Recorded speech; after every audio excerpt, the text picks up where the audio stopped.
All right. Well, what a situation I have myself in.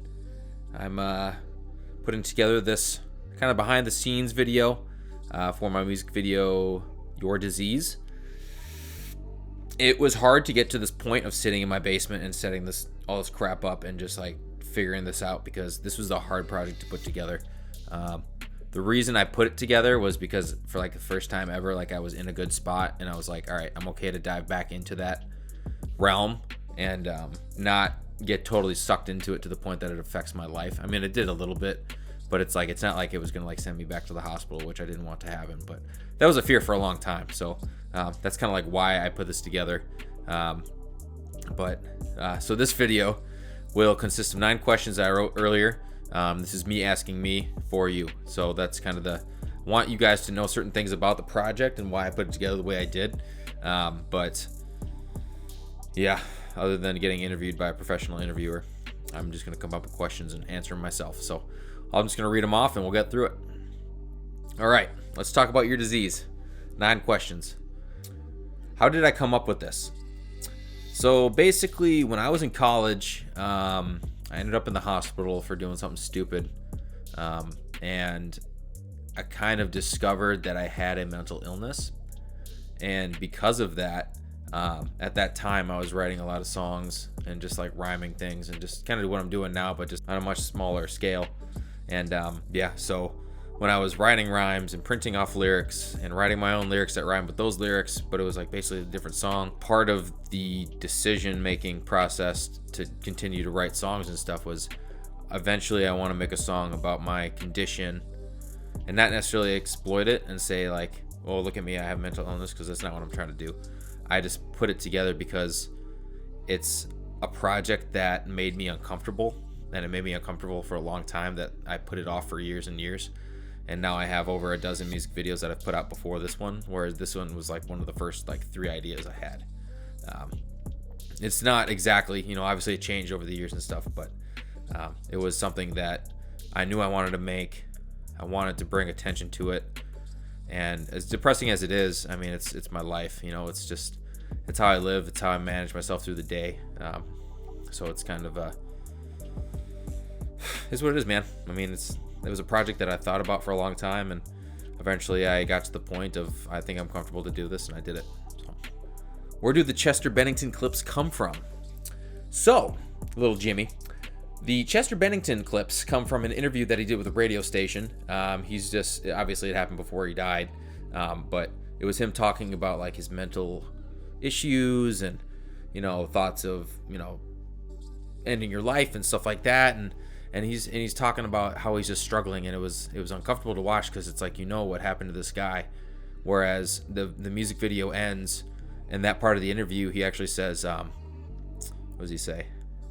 It is a bad neighborhood in here. Nobody should. Bad neighborhood. I should not be in there alone. I can't be in there by myself. Let me in here alone. And he says that, and the other guy he's talking to is like laughing.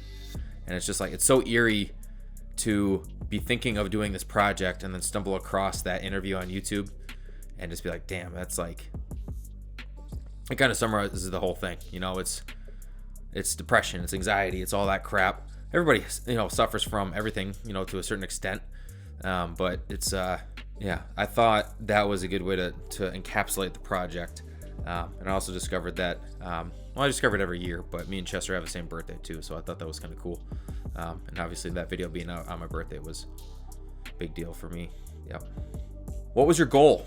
All right, so my goal was to make a project that I didn't want to make and struggle through it the whole time, because that's really what I did. I mean, I try to make it as intricate as possible. I try to put it together in a way that it was very complicated, and just, creating the visuals and then putting on a projector and multicamming it and doing it a one take and really practicing and figuring out the attire, and then setting up lights, and black lights, which affects, different ways that the projector would be casted, and then even one of the cameras filmed it in a certain way. I feel like I try to give myself as many obstacles as possible not to get this done. And unfortunately, the way I am, I just kind of persevered and I just kind of went through it. I don't make stupid little videos that are just like that's why making it a one take was kind of significant. But that's another question. But yeah, that's your answer. What were the different steps from start to finish? Okay. So first I reached out to VG Stellar for a beat. He gave me a beat. It was going to be based off the Do Better by Ab-Soul. We kind of modified it a little bit and we put stuff into it. And then I wrote to it, and then he sent me the mix and master. And then from there, mapped out the video. I knew I wanted to do something with the projector, so that was a part of it. So then from there, I made the visuals that cast through the projector. So I basically edited a whole music video from clips from YouTube and put them into the thing with different overlays and stuff, so it isn't completely 100% like, you know, stolen material or whatever it is. But and then when I cast it through the projector, those are the visuals you see. So I really edited the video twice, one with projector footage and then one with me with the projector footage cast onto me. Oh, almost threw up. Burritos for dinner. Woo! Ooh-wee. Yep. So and then after that, I basically set up the lights. I taped lights up into the rafters of my basement and set up cameras, did a lot of testing. I put together that little cardboard box with the rope. I gaff taped weights to the top of the box, and I put the GoPro on the shoulder mount, put all that stuff together, and then really it was just kind of came down. I think I did it on a Monday. I came home from work in the gym and just sat in the basement till it was done. It was a one take because I knew if I were to edit a bunch of shit together, I would lose my mind and then I would have an excuse not to do it. So one take was like, all right, I've got 1 camera, 2 camera, 3 camera, 4 camera on the floor, and then I've got camera 5 in the background capturing the whole thing for that cool little time lapse I put up as a YouTube short. Yeah, and it was pretty straightforward. I mean, that was it.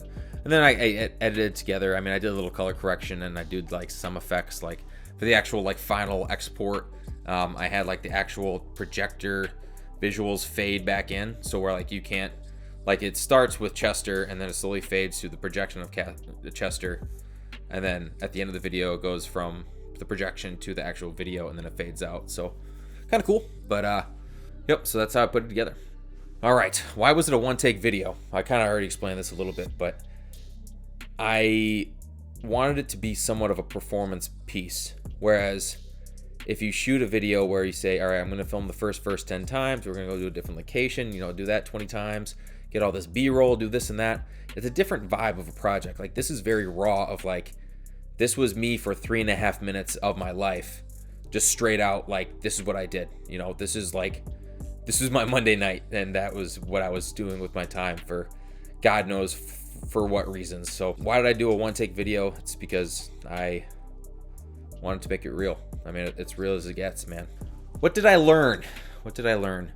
I don't think I completely learned this, but it kind of reinforces it that really whatever I set my mind to, I can kind of figure out. I mean, I don't even think it has 100 views yet, but it was a lot of effort. It was the first music video I put together this year, and I'm just glad it's done. What did I learn?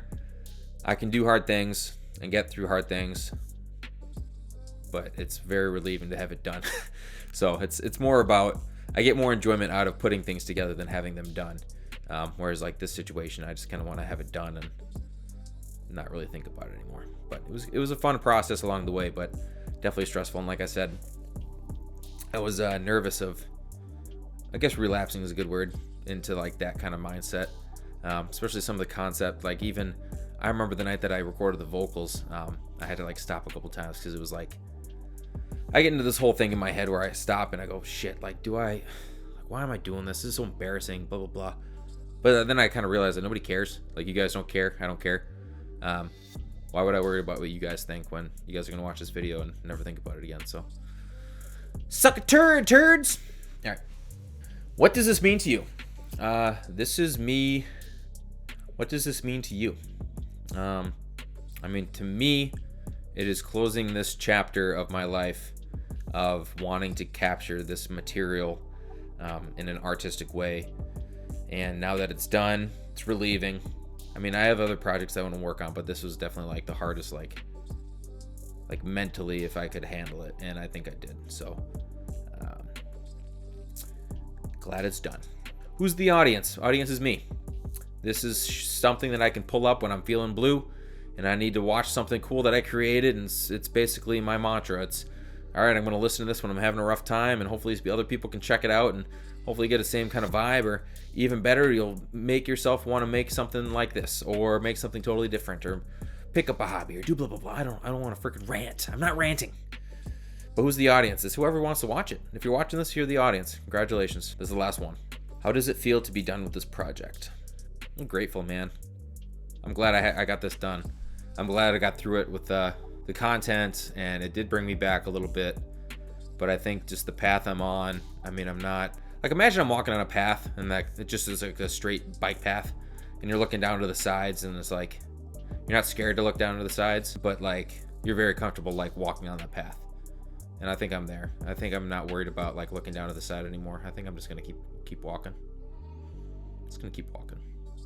All right, well, let's see if this makes any freaking sense. I didn't really have a plan for this. I literally typed up these questions as I was going in the shower today, so we'll see if it makes sense and see if we can make a freaking video out of it. But whatever, man. It is what it is. You know, I make this shit because I like to make it, and as uncomfortable I am getting in front of the camera and getting behind the mic and shit, like, it makes it so I get a little bit more comfortable every time. So that way, when I have an opportunity to make something cool with somebody cool, you know, I'll be in a position to at least hold my own, and that's why I do it. I do it to get better. I do it as a hobby. I do it because it's my passion. I do it because I love to do it. I do it because I want to do this. I do it because this is what I want to do. I want to do this crap every day. If I got to film myself every day and make a video every freaking day, that would be the best. Like, that's what I want to do. And it's not just me saying like, oh, I want to be a YouTuber, but like, this is what I do. Like, I just make freaking videos. That's what I like. That's what I do. All right, folks. Well, let's talk about your disease. This is 9 Questions with Danger Rick. Signing off. Hombres.